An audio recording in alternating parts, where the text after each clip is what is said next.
গত ২৭ জুন প্রেক্ষাগৃহে মুক্তির পর থেকে রীতিমতো ঝড় তুলেছে নাগাশিনের সিনেমা কালকি 2898 এডি। সিনেমাটি মুক্তির ২০তম দিন পার করেছে।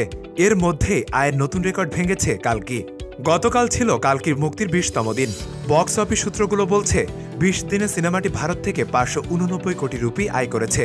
মনে করা হচ্ছে আজই সিনেমাটি ৬০০ কোটি রুপি আয় পূর্ণ করবে। কালকি 2898 এডি ছবিটি ভারতীয় বক্স অফিসে ৯৫ কোটি রুপি আয় করেছে প্রথম দিন। এর মধ্যে ৬৪ কোটি ৫০ লক্ষ রুপি আয় করেছে কেবলমাত্র তেলুগু সংস্করণ থেকে। হিন্দি সংস্করণে সিনেমাটি আয় করেছে ২৪ কোটি রুপি। মুক্তির প্রথম সপ্তাহে ছবিটি ৪১৪ কোটি ৯৫ লাখ রুপি আয় করেছে।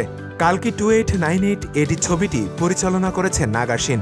ছবিতে অভিনয় করেছেন প্রভাস, দীপিকা পাড়ুকোন, অমিতাভ বচ্চন, কমল হাসান, দিশা পাটানি সহ আরও অনেকে।